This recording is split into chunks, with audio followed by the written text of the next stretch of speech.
Hello everyone, and welcome to this month's Tudor Talk. And of course, we are back for a new autumn season, having taken a little break over the summer. And it's great to see some of you already here, and I'm going to be checking in with you in a moment. So if you are tuning in and you're watching, then make sure you let me know where you are in the world, what you've been up to. And if you're in the Northern Hemisphere, what you've been doing with your summer. Have you been out and about? Have you seen anything? Particularly if you're here in the UK, I appreciate that all over the world people are still a little bit confined by COVID. So it's a little bit difficult. And if you're in the Northern Hemisphere, you must be looking forward in the Southern Hemisphere, you must be looking forward to summer coming. So anyway, yeah, do say hi. So I'm just going to do a few bits of housekeeping before I check in with a few of you guys. I can see you dropping a few notes there. Just to say, as ever, this live chat is going to be going on for about an hour. So I will kick off by introducing our guest and asking a few questions, but then I'm going to be coming to you. So I hope you've come along with loads of questions about Hever Castle and the Boleyns, because of course we have the perfect person to be answering those questions today. Okay, now the other thing I just wanted to let you know, if you are joining in new, you've not been here before, you might be wondering what this is. This is my QR code for Instagram, and I'm spending more time on Instagram these days than any other social media platform. In fact, I'm in the middle of a 30-day Instagram reel challenge, so that's one reel a day, and I think I'm on day 8. So you might want to, if you're not following me on Instagram, come along, join in, see what I'm up to, and see if I manage to get to the end of my 30 days. And if you've got any suggestions about what you might like me to make a reel about, then of course, feel free to let me know. You can always message me at sarah@thetudortravelguide.com. Okay, let's see who's in the house tonight. So we've got Karen. Hi, Karen. You're from Northern California. That's great. Well, stay tuned, because Owen, I love talking to Owen. He knows so much. We're going to get so many facts tonight. It's going to be great. And Cynthia, lovely to see you again, my friend from Florida. Oh, that sounds nice. Lovely, lovely. Sue from Medway, Kent. Hi, Sue. And Gail. Hello, Gail. One of my Live Like a Tudor friends. So I was just running my first Live Like a Tudor weekend event with my colleague from tudorexperience.com. That's Brigitte Webster. And we had the most amazing time doing all sorts of Tudor things over the weekend. And it was lovely to see Gail there. So, and then we've got Emma from Germany, and Jamie is from Michigan. Hey, Jamie. Hi, lovely to see you. Susan, and lovely to see you, Janet. Oh my goodness, there's quite a lot of people coming in here. This is wonderful. How great to see you all. And Janice, hello, Janice from East Sussex. Lovely to see you. And we've got, it's Laura. Hello, Laura from Slovakia. We've got all sorts of people: Canada, Slovakia, Spain, Dallas, Argentina, Florida. Wow.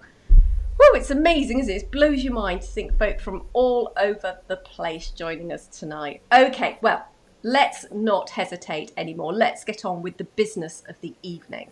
Now, I am so delighted for this first of the new season to be welcoming somebody who I've got to know quite well over the last year or so. And I hope he would also consider me a new friend. I always love going down to Hever Castle and seeing Owen Emmerson. Of course, Owen is the castle historian, the castle historian, goodness me, and assistant co-curator at Hever Castle. And of course, many of you will have seen him recently on the BBC Two documentary, The Boleyns, A Scandalous Family. And I'd love to know what you thought about it. I thought it was epic. I absolutely loved it. And I hope today that we'll get into a little bit of chat around that. And we're also going to be talking to Owen, really anything Boleyns, anything Hever, and particularly about his new book. And before I bring Owen in, I just want to say, if you haven't read the new book by Owen and Claire, The Boleyns of Hever, then I highly commend it. It's a fabulous little book, and I put links in the description below, so for Amazon UK and Amazon US, so you can pick yourself up a copy. But now, drum roll, let me welcome in Owen. Hello. Hello, my lovely friend. How are you doing? That was a very nice Yeah. introduction. Oh, yeah, lovely to see you. And I know, and I'll tell everybody, you've hot-footed it in from work today, haven't you? So you just finished about an hour ago and you've rushed home to be part here today. So thank you so much. Yeah, I just can't get enough of Hever. I've come straight from the castle to talk about it. Yeah. Gosh, I mean, I think you must be the world's expert now on Hever, right? And the Boleyns, I think. I think you could Well, probably there's call yourself that now.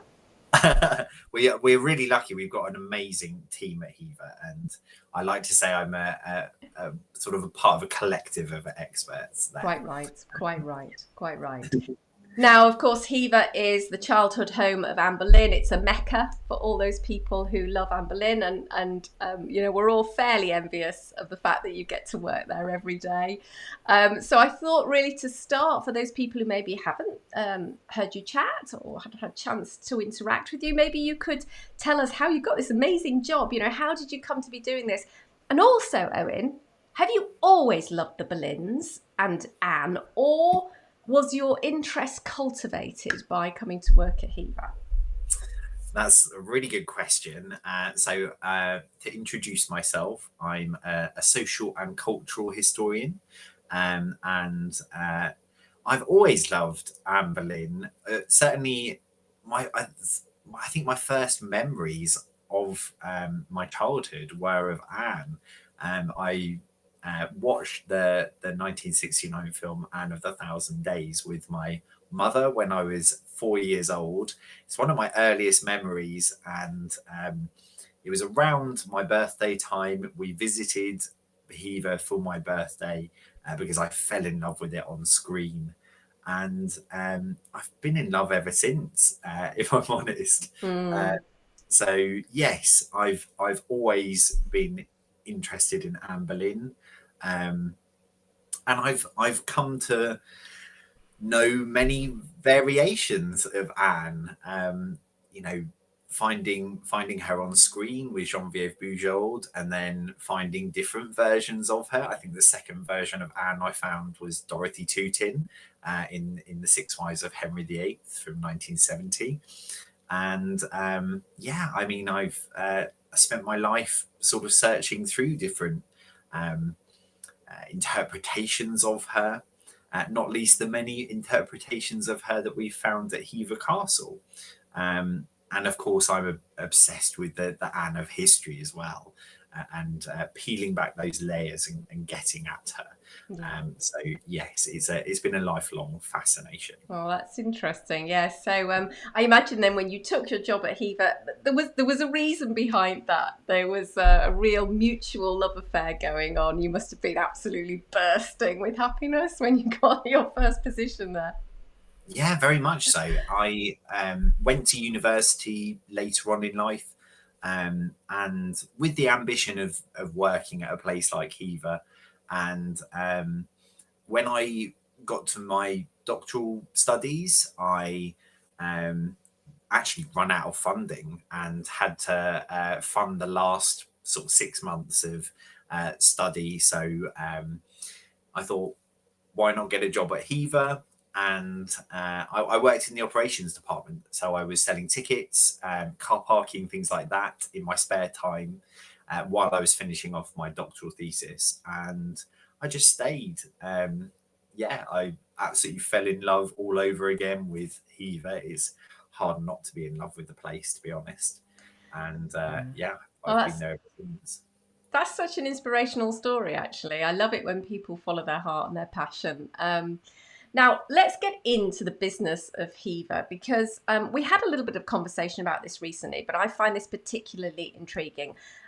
I was saying to you in an earlier conversation that I felt that quite recently there's been a real shift in the amount of knowledge and understanding we have about the castle and how it was used, and also about the Boleyns. And I'd love you to talk a little bit about about those two things, really. That's quite a big subject, Owen. I think I'm sort of asking you to cover quite a lot of ground.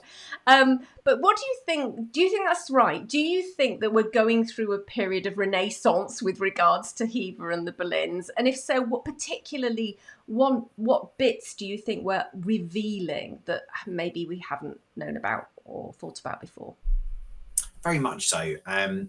I think there's been a lot of changes at Hever itself, and I would attribute those changes to people like Alison Palmer, who is our incredible curator, and she is an amazing person to work with, and she has really dedicated her time to thinking about how you use a property that has been built up, and a collection that is fairly eclectic, that's been built up over many years, how you represent that collection when the story changes, when what we know about the Boleyns' time at Hever changes, and also when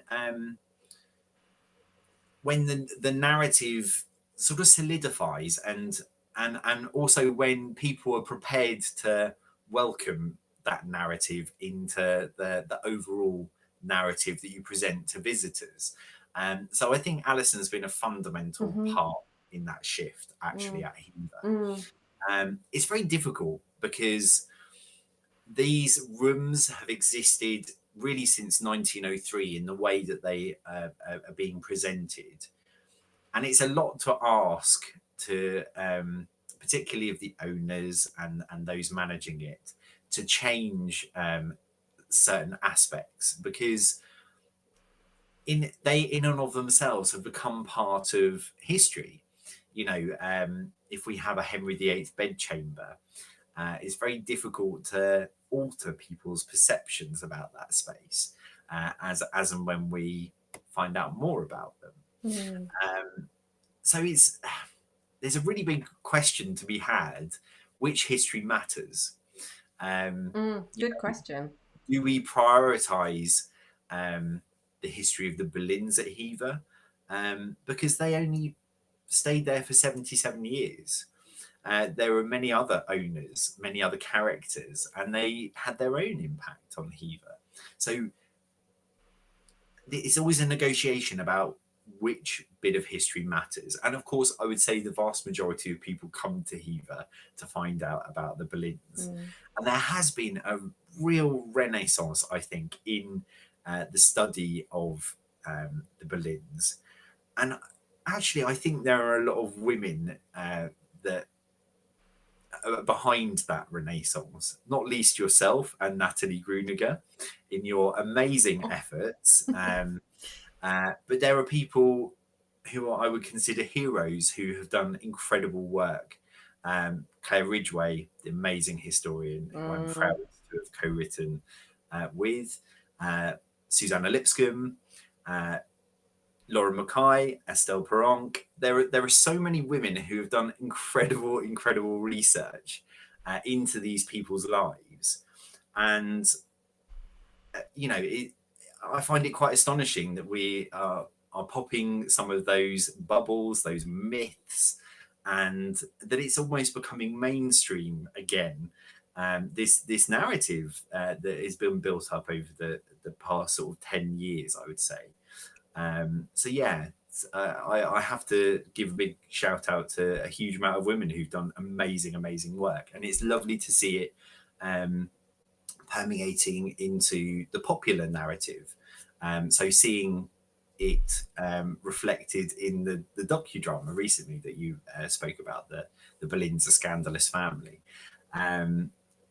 Seeing those ideas on a mainstream documentary was amazing. Yeah.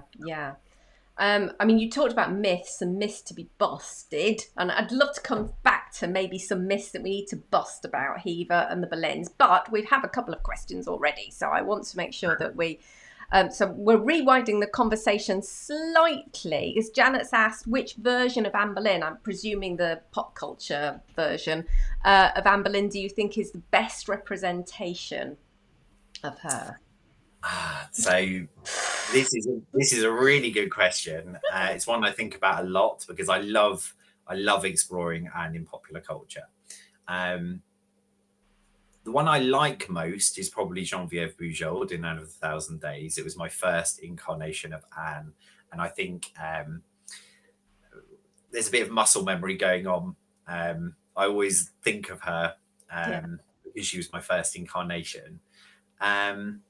The one that best, I actually would say the most recent. I utterly adore the version that we've just seen on the Boleyns, A Scandalous Family, and yeah, I think I think she did incredibly well. So what do you think it was that she embodied that makes you feel that she was a close representation?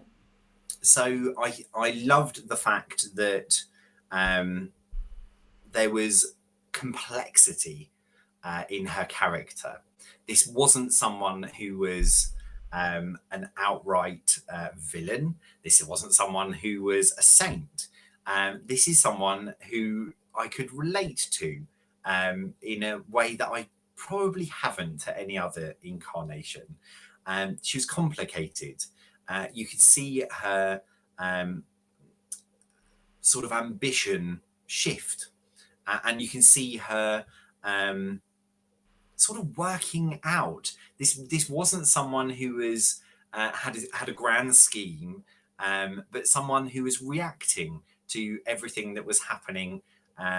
So yes, I would have to actually say my now favourite is Raphael Cohen. Well, I have to say, for her to dislodge your first, that is quite something. But I did enjoy her portrayal a lot. I thought it was it really touched me. But somebody else was, what was I? Oh yes, and myths.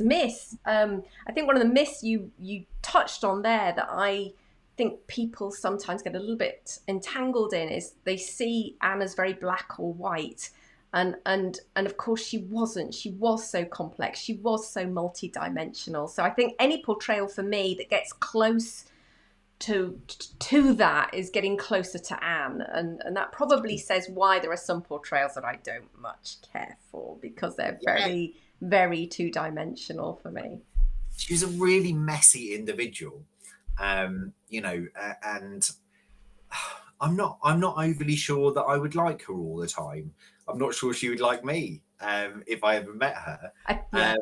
This is a really complex individual, and she really divided opinion.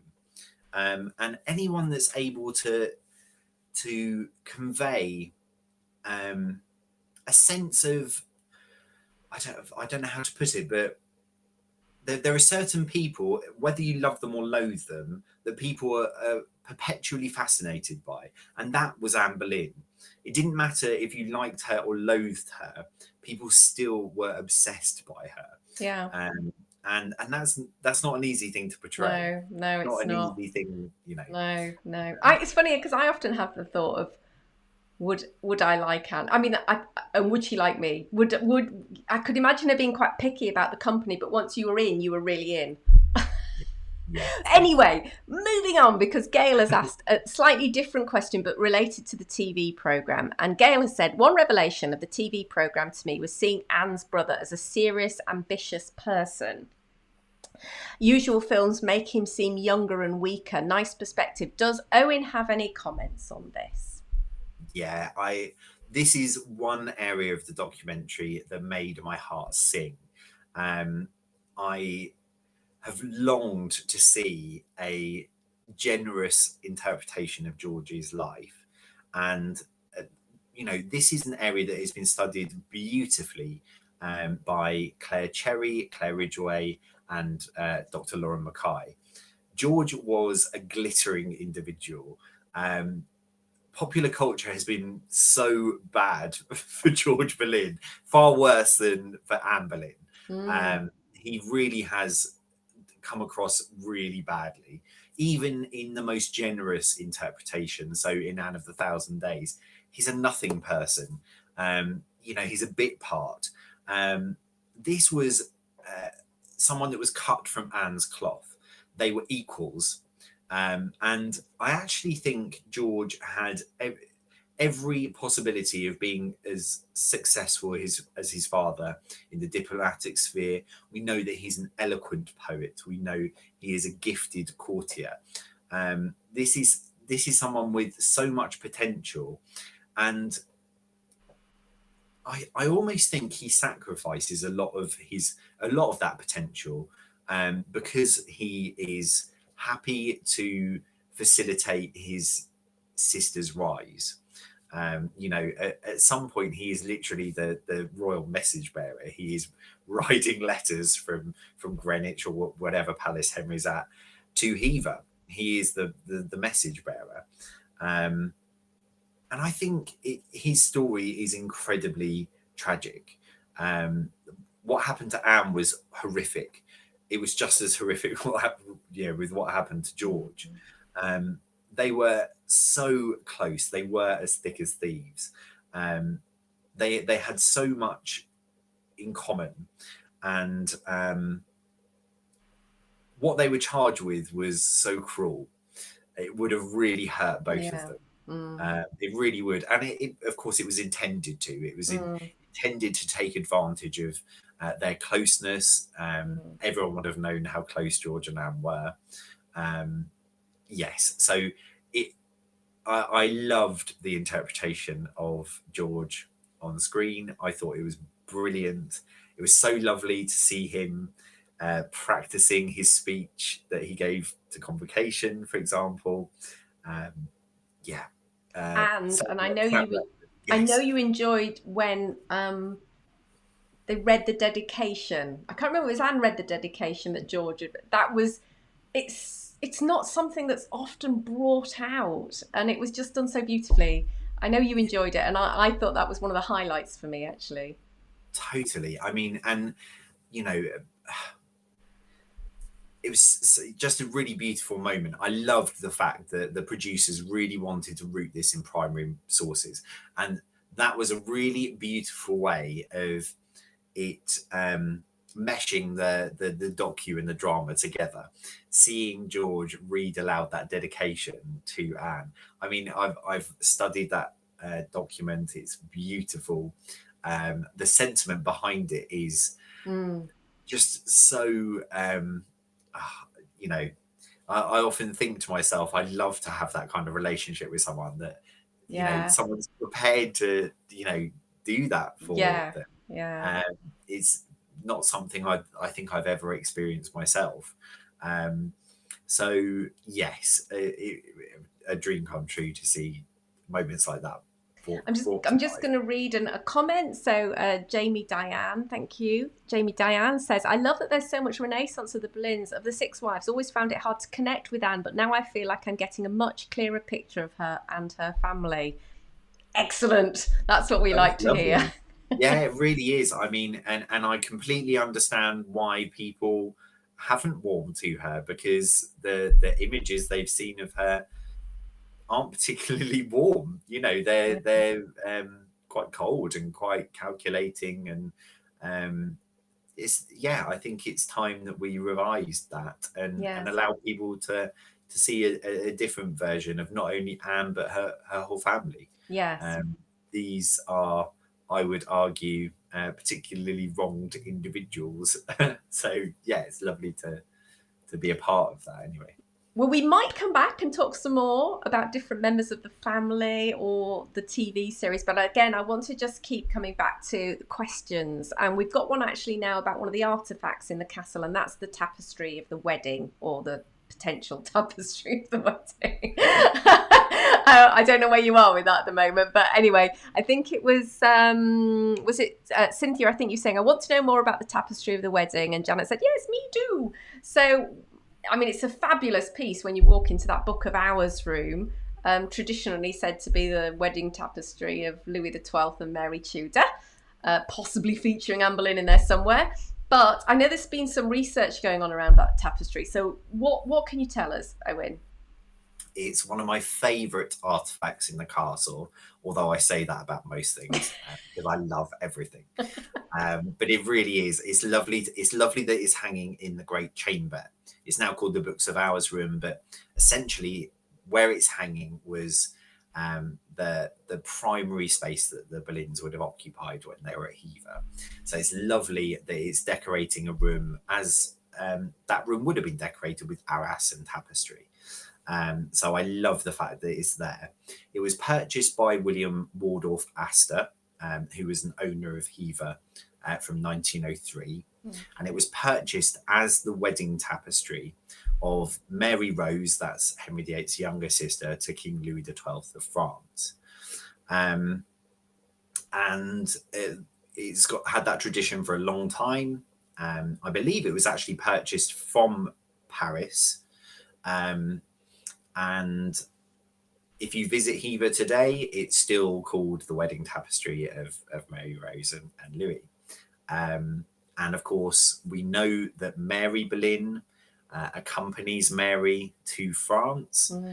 And it's believed that it's possible that Anne was in attendance. She certainly was transferring to the French court because of that marriage. We're not quite sure if she made it in time. It's a bit of a grey area. It depends on which journey she made. So yes, I love the fact that many, many generations of people have tried to find out which is Anne, which is Mary in there. There is the possibility that this isn't necessarily what it purports to be.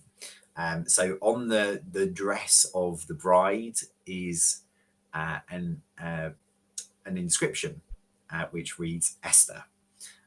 So it's possible that this is not Mary Rose, that this is the marriage of Esther to King Ahasuerus from the Bible. Or it's possible that it's a combination of both, that this is a fusion, as it were. This is Mary Rose in that role. Tudor mashup. Yeah, this is, there are examples of this happening as well. So whether or not it is the marriage, I think it's still pertinent to Anne's story. Of course, Anne was the second queen. King Ahasuerus had put aside his first wife, and Anne had an affinity with Esther. Indeed, she evokes the story of Esther right at the end of her queenship, or rather her John Skip, her almoner does. And this is largely seen as a warning shot across Thomas Cromwell's bows, because Skip rather, evoked the story of Esther, who was almost thwarted by the king's right-hand man, Haman, but Queen Esther prevailed. And of course, this is seen as Anne challenging Cromwell and accompanying it with a threat of having Cromwell's head. And of course, Cromwell prevails in this version of the story. So whether or not it's the marriage it purports to be, or if it's Esther, this is a very pertinent piece to Anne Boleyn's story. So I'm more than delighted that it's a Hever. Well, I was going to ask you about what your favourite object is. One that you've actually touched and seen. And is there a favourite object you'd love to see, but you haven't yet seen or touched? So my favourite... Oh, this is so hard. I know it is, really, isn't it? Yeah, it really is. It's going to have to be a Book of Hours, and it's going to have to be the 1527 Book of Hours. Now, this has often been seen as the inferior of the two Books of Hours that we have of Anne Boleyn's, until the extraordinary research of the wonderful historian and my assistant curator, Kate McCaffrey, who has done the most exquisite research on this book of hours that I have ever seen. It's extraordinary work. And it has given me a profound and enduring love for this artifact. So yes, I would have to say that's probably my new favourite artifact at Hever that I have touched. My heart always stops when I'm able to touch it. It feels like an incredible privilege to be able to hold something that I know and not only held, but this book was most likely made for her. So it tells us something about her style as well. And of course, she's inscribed it and she signed it. There is, as our steward Ian Smith always says, there's her DNA all over it. Yeah. Not just in terms of touch DNA, but in terms of style. Yeah. This was such a personal and beloved object of hers. And to be able to hold it is, I can't describe it really. It's yes. Do you mean things I haven't held at Hever or just anywhere? No, anywhere. Yeah. It's got to be the Checkers ring. Oh, yeah. Yeah. When I saw Tracy Borman, you were envious. So was I. Not a legend. Oh yeah, I was so jealous when I realised that she'd got to hold it. Yeah. And I don't actually think she thought she was going to be able to hold it and was invited to. And I've had those moments myself where you're not anticipating it. Yeah. And wow, I mean, yeah, it's such a beautiful object. I'm convinced that this is a mother-daughter portrait. That this is Elizabeth and Anne. So yes, that's one object that not only would I love to very selfishly hold and experience, but actually would love to see it at Hever one day. Oh yes, an exhibition. It's a real it's a real ambition of mine to hold an exhibition, perhaps on a really salient anniversary where we could get as much of Anne at Hever as possible and just have like a massive Anne fest. That would be great. Yes. Yes. I'd love to have the most happy medal as well. Yes. I'm just gonna tick off my. Yeah, I think you should. Yeah. Yeah. Absolutely. Now we've got quite a few questions coming in, so we might have to slightly I'm going to start with Gail's about the ring because we're just talking about it, but then I'm going to go back. There's a few other questions about Hever, so let's focus on what folk are asking about. So Gail's just saying, what do you think the ring means? I think this sums up Elizabeth's attitude and approach to her mother. She very rarely spoke about her mother. I think there's only 2 recorded instances where we actually know that she talked about her publicly. I don't doubt that she talked about her mother with the many Boleyn relatives and supporters that she promoted at her own court. But of course, there's a difference between the public and the private. But what Elizabeth did do was speak about her mother in images. Her courtiers fill their long galleries with images of Anne posthumously created to recognise Elizabeth's legitimacy and the new light in which Anne is to be seen. I think this was probably gifted to Elizabeth. I don't think it's something that Elizabeth would have had commissioned. And I think it's a recognition of the importance of her mother. I mean, what happened to Anne was horrific, and I think it shaped the woman that Elizabeth was. Not necessarily because of her memories of her mother, but what her mother's death meant for the rest of Elizabeth's struggle to get to the throne. Her life was irrevocably shaped by what happened to Anne Boleyn, her mother. So I think this is a very intimate, private object about the love that she had for her mother. Oh, if only we knew what Elizabeth, if only we had some words from Elizabeth, about what she felt about everything that happened. Wouldn't that be a fascinating conversation to have? It would, but I think we kind of have that moment in Norwich Cathedral where she directs for her throne to be faced Yes, facing the Boleyn Chapel. I think that says there's everything. so much. Yeah. It does. It does. Yeah, it was interesting stuff. Right, okay, we are going to jump around a bit now. So Sue was asking, Sue Amos, hi Sue, thanks for the question. Are there any photos of the rooms, this is in Hever obviously, that visitors are not allowed in? I mean, maybe you could talk about some of the places people don't get into, and maybe one of your or two of your favourite rooms. Yeah, sure. So obviously to create a visitor route, it's not possible to have routes through double rooms, as it were, if that makes sense. So there can't be dead ends. So yes, we do have to sort of truncate the visitor experience somewhat. You can do a hidden Hever tour where you can explore these hidden rooms. And there are 4 main rooms that we aren't able to currently show the public, although there are other spaces.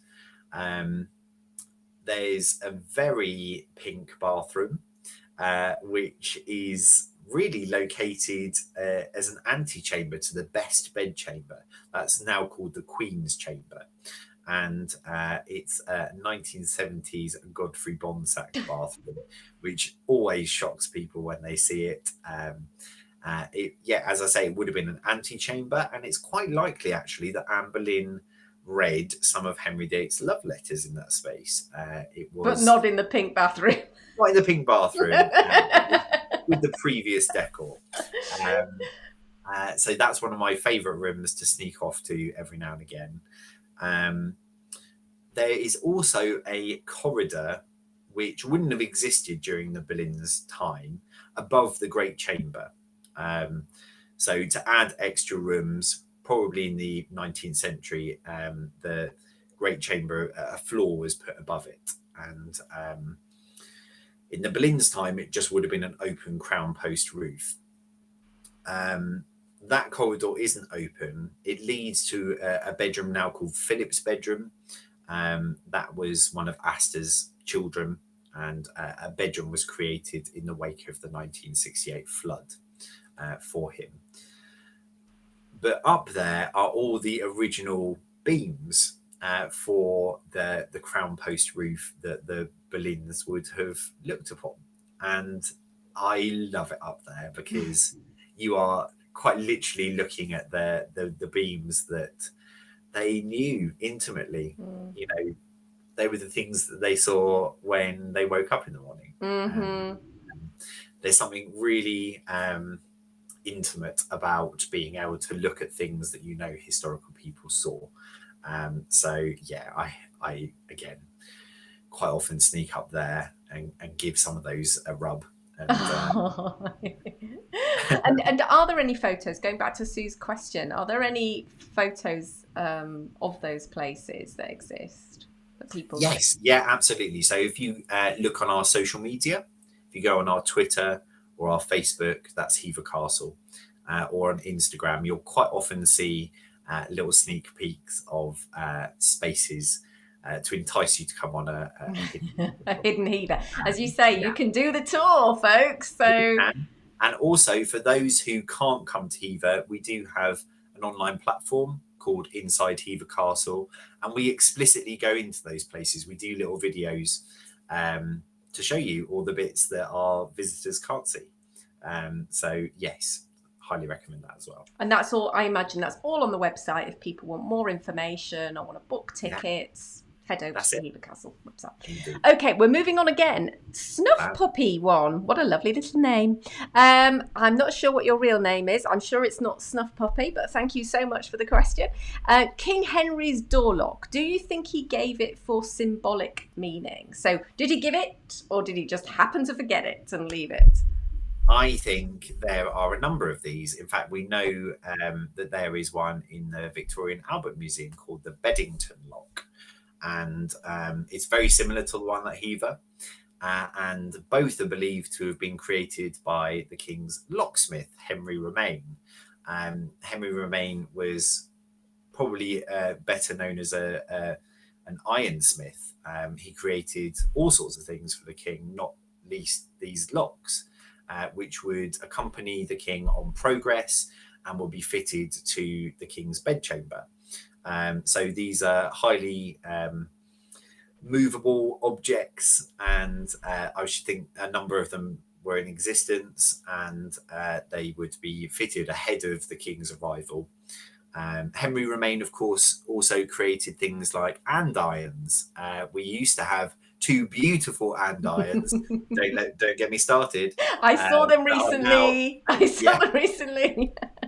They are at Knoll, and they have Henry and Anne's initials and Anne's white falcon on them. Who sold them? I will. They will rue the day when I find out. But we do have replicas of them at Hever in our Astorwing. But yes, Henry Romain was incredibly gifted artisan, and it's lovely to have one of Henry's locks and also a replica that Astor had made to fit onto the accompanying door in the Great Hall. So yes, Astor purchased the Henry Romain lock. So okay. Yeah. So they were an actual purchase, right? Yes.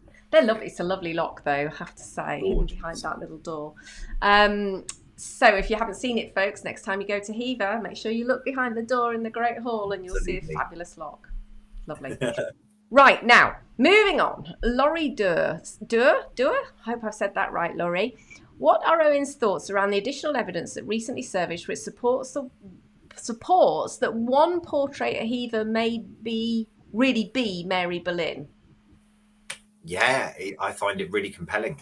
I think the project was called the Dyke Panel project. Yeah, something like that. And this was I think an offshoot of a bigger project, and they were looking at the beauties that used to hang, I believe, in Queen Anne's bathroom at Windsor. And one of them had been separated from them because it was out of period, and that was the panel portrait of Mary Boleyn that is in the Royal Collection. And they were able to do dendrochronology on that panel with another and matched it to another portrait of a Kerry. And so yes, all of the pieces started to match together. So I don't think, however, we do have a contemporary portrait of Mary, but it's probably the closest that we will get to her. And our version is 18th century, so it's a later copy of that panel model. I think I might be wrong, but I think there's about 8 different versions of that particular model. But yes, I find the research compelling. We've got much, much closer now to Mary Boleyn. Previously, it was dismissed on not very good grounds. For example, the fact that she's wearing ermine was used by some historians to suggest that it couldn't be her. Well, if you look at the sumptuary laws from the time, she was married to an esquire of the body who were allowed to wear ermine. So all of the pieces actually fit before this research came out, but it was very welcome indeed to see it. And yeah, I find it really convincing. Well, that's really good to hear. It's a charming little portrait. I've looked at it over many, many years and thought, I really hope this is Mary, but it was fun and I love that. I chatted to the guy, Stephen, I think his name was, part of we did a brief podcast on that. So if you want to know more, guys, you haven't checked out my podcast, the Tudor History and Travel Show, there is a podcast about, is this the real face of Mary Boleyn, where I get to talk about with the guy. I love the fact it was kind of incidental.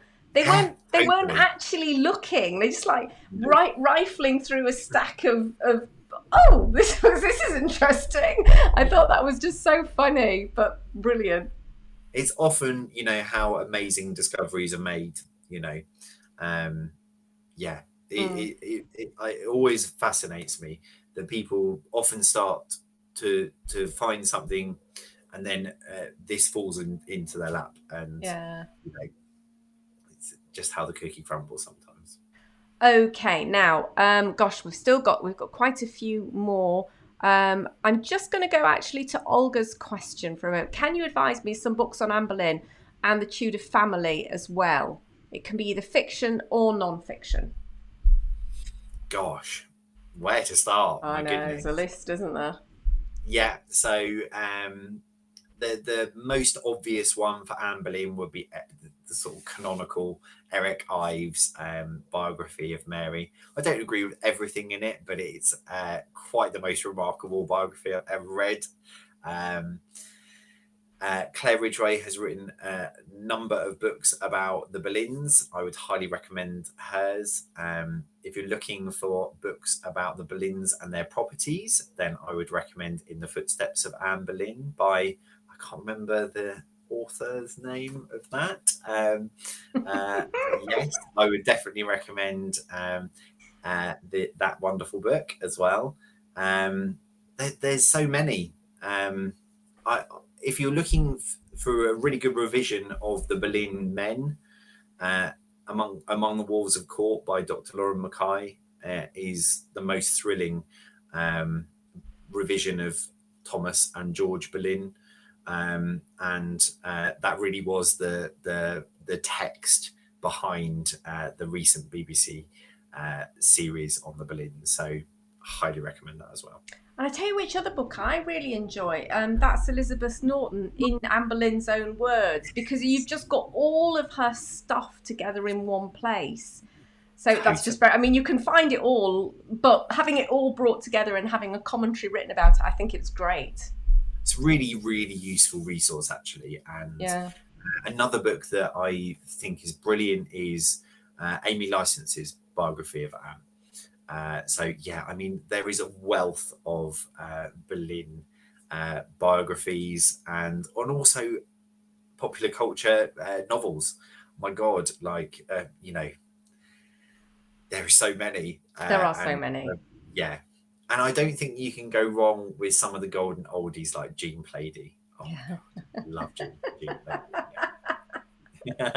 Brilliant. Well, actually, so while we're talking sort of books, Jamie Diane, hi Jamie, says, I was so struck by Mary Boleyn's portrayal in the documentary. What's the best biography to learn more about her? So it's a bit more of a challenging subject, but what would you say to that, Owen?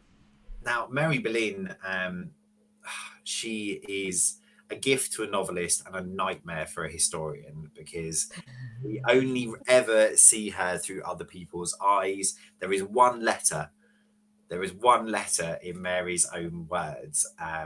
So there are two biographies that you can choose from. There is one by Josephine Wilkinson, and there is also one by Alison Weir.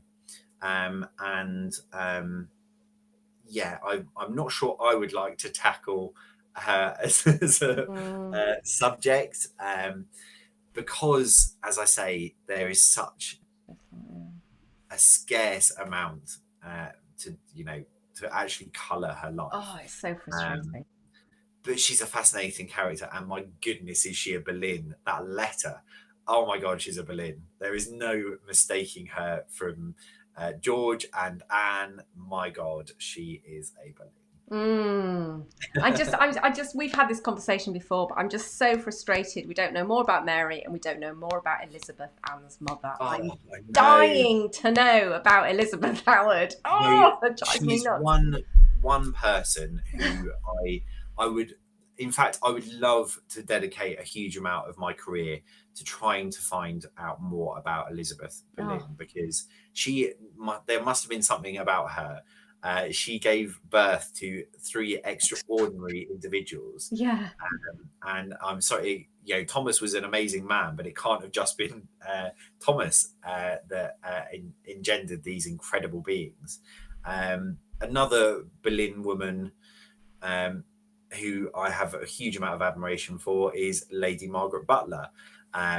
One thing that I really would love is for someone to be able to really get to grips with how important Ireland was to the Boleyns. They were incredibly proud of their Irish Butler ancestry.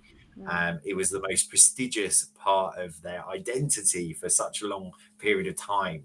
And I'm really proud to own an Irish groat with Henry and Anne's initials on it. Wow. I always think to myself how proud the Boleyns themselves must have been to see their daughter's initials as queen on an Irish coin. Yeah. Fabulous. Lovely, lovely. I love it. Gail said, "Oh, I grew up on Jean Plaidy." So, Same. absolutely. And somebody's just ordered your book. Janet's just ordered your book and really looking Thank you forward so to much. that. I do hope you enjoy it.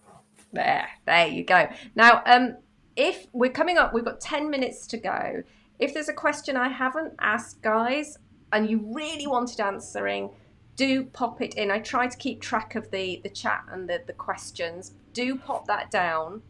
In the meantime, while we see if anybody does do just that, I'm going to ask you if there is one myth about the Boleyns that we need to just drop right now and never speak of it again, what would that be?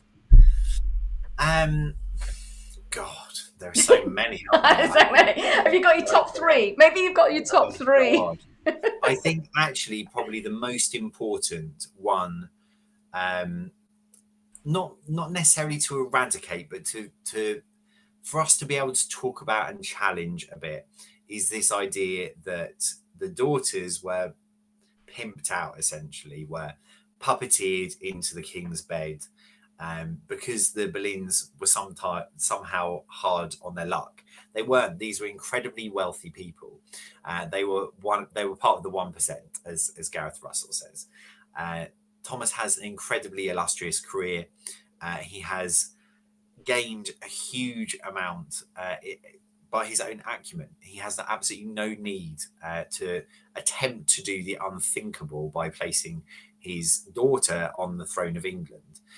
And by shattering that myth, we can finally ask what role the women in the family actually played. And my goodness, what a role they did play. And Anne's own role in her rise was incredibly exciting. I often think, she had all of these great minds to contend with: Wolsey, the Pope, and she provides the answer to Henry's great matter.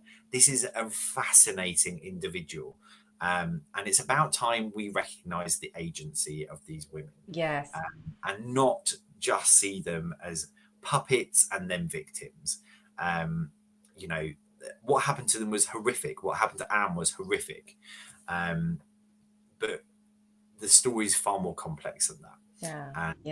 We need to allow her role to be explored, and not sort of explained away in this really unfounded narrative. Absolutely. I couldn't say about the agency, the word, her agency. Anne Boleyn didn't sit passively on the sideline and get pushed around like a piece on a chessboard. No way did she do that. She was too smart. She was a force of nature. That would have never happened. So let's get out there, guys, and let's just spread the word that there was so much more to it than that.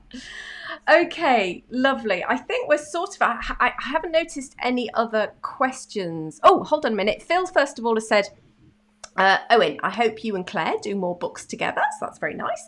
And then Phil says, what is the best true movie to get about Anne? Well, that might have been a little bit... We might have answered that a little bit at the beginning, but anything else you want to say on that?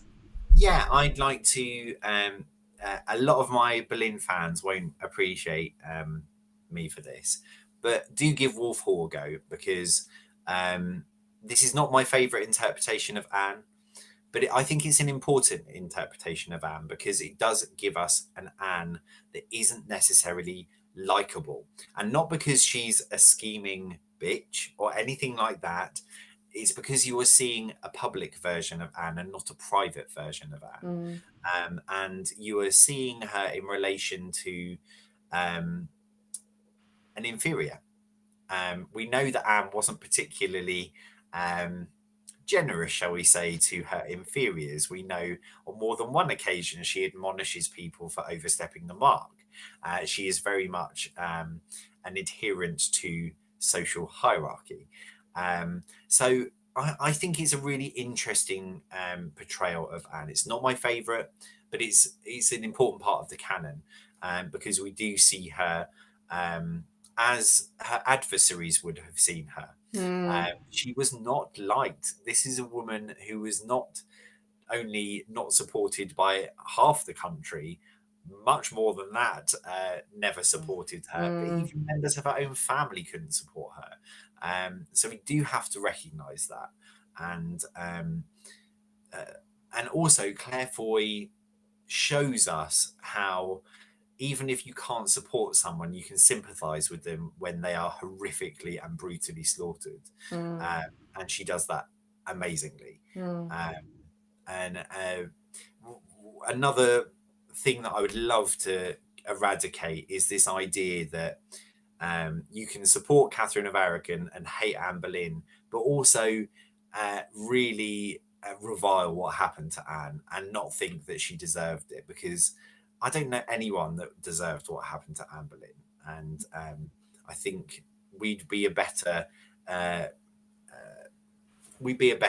being if we got over this notion that people deserve such horrific and that people are so polarized. I think I've never really understood that. Everybody always has you show me somebody who is, without I was saying, when I say Anne was no sinner, she was no saint, she was both, and most people are like that, aren't they? We're all complicated and messy, to use your, and that's part of what I like about Anne, actually. She's just complicated, and I thought I can relate to that. She is, and I think we all need to go back and watch Six the Musical, because do you know what? I love Catherine of Aragon. I love her because I find her I think there are many qualities that she had that Anne had. I don't understand how you can not love one and not the other. And the same can be said for all of the wives. They are incredible individuals. I don't think any of them had it easy. And I think we should show a bit of love That sounds good to me. Now, we do have questions keeping coming in, but we're nearly coming up to 8 o'clock, and Owen's been hard at work all day, so I think we probably need to wind things up now. And actually, quick answers, if that would help. Okay, well, let's do a couple of really quick answers then. Where do you stand on the order of birth of the siblings? Oh, I think definitely Mary first. I think the legal papers of her heirs sort of hints the fact that she's the eldest. I would then say Anne and then George. Okay. Okay. And Petal Rose says, is it true that Thomas didn't care about the fact that I think she's saying about the fact that his daughter was executed. So this idea that he just didn't care about it. No, I think he must have been utterly broken. I think if you read his correspondence post May 1536, you will find a broken man. Yeah. He's chiefly having to correspond with Thomas Cromwell, who is certainly the architect of Anne's downfall. And Thomas is a different person. Look at the correspondence before that event, look at it after. This is a broken man. And he not only lost the daughter he adored and who was his joy, and he also lost his heir, George, who he loved just as much. No, I think it's another myth. We can bat that one away. Absolutely. Okay, that's lovely. So I think all I want to ask you, Owen, is, do you have any projects coming up? Because I know you do. So can you tell us whatever it is you can tell us about? So I'm working at the moment. I can't say a huge amount about it, but I'm working alongside Hever's amazing curator, Alison Palmer, and my co-assistant curator, Kate McCaffrey. We are going to be launching an exhibition soon at Hever, so I hope you can all come and visit us in the new year. What else am I working on? A new book with Claire Ridgway. So whoever suggested that we write another book, we're certainly doing that. Your wish is coming true. Absolutely. And yeah, there's loads of lovely new things coming up at Hever. They won't all happen immediately. Obviously, the pandemic has slowed things up. But yeah, there are going to be changes at Hever, and I'm sure everyone's going to enjoy them as much as we are. So yeah. Well, look, thank you so much. Look, there's been lots of people writing comments, and Owen, you can always check out and have a read of what people have been saying. You might want to reply to folk if we didn't get to their questions. But maybe folks out there, you could just show your love by giving Owen a good or a heart. And if you've enjoyed this chat and you know somebody who might also have enjoyed it, you might want to share it. Share the link with somebody else, one of your Tudor loving friends. Okay, so Owen, thank you so much for coming and taking this hour out of your day after a very, very busy day at Hever. It's an absolute privilege and pleasure, and thank you all so much for your wonderful questions. It's been a real joy. That's lovely. So I'm just now going to if you could stay with me a couple of minutes, I just wanted to say to you folks out there, thank you so much for joining us at the beginning of a new season. And I will be back with another episode of Tudor Talk live chat here on my YouTube channel next month. I think it is the first Saturday in the month, but do look out for my emails. I always email and let people know what's coming up. If you're not subscribed to my mailing list, you can do so by going to the homepage of my blog, which of course is thetudortravelguide.com, and you'll be able to see, well, you can download your free guide. I've got a free guide there. You will get a lovely free guide about your Tudor weekend away in Kent if you sign up to my mailing list, and doing so you will definitely get notified of everything that's coming up, including next month's talk. And who do we have coming? Well, earlier this year, you may remember if you've been joining us regularly that we had Michael Carter from English Heritage join us. Now, Michael is an absolute world expert on monasticism, and he was talking to us about the dissolution of the monasteries. Now, Michael, if you remember, is so passionate and so enthusiastic that several of you wrote to me and said, "Oh, can we have him back, please?" Well, I have delivered, folks. Michael's coming back in October, and he's going to be talking to us about Hales Abbey and the whole idea of pilgrimage. Now, that's probably a bit more medieval than Tudor, but of course you may well remember that Hales Abbey was one of the first abbeys visited during the visitations when Anne Boleyn and Henry VIII were at Tudor Castle, and there was a whole saga of the duck's blood. And if you don't know about the duck's blood, then make sure you tune in to next month, because you'll find out about it then. So it'll be Michael that'll be joining us then. And just a reminder, again, if you want to follow my everyday shenanigans, you just need to point your scanner on your mobile phone at my QR code, and that should whiz you through by some kind of miracle that I still don't understand to my Instagram page, and it would be lovely to see you there. Okay, I think we're done. So thank you. Have a lovely evening, afternoon, morning, wherever you are in the world. It's been a pleasure to see you here. Bye for now.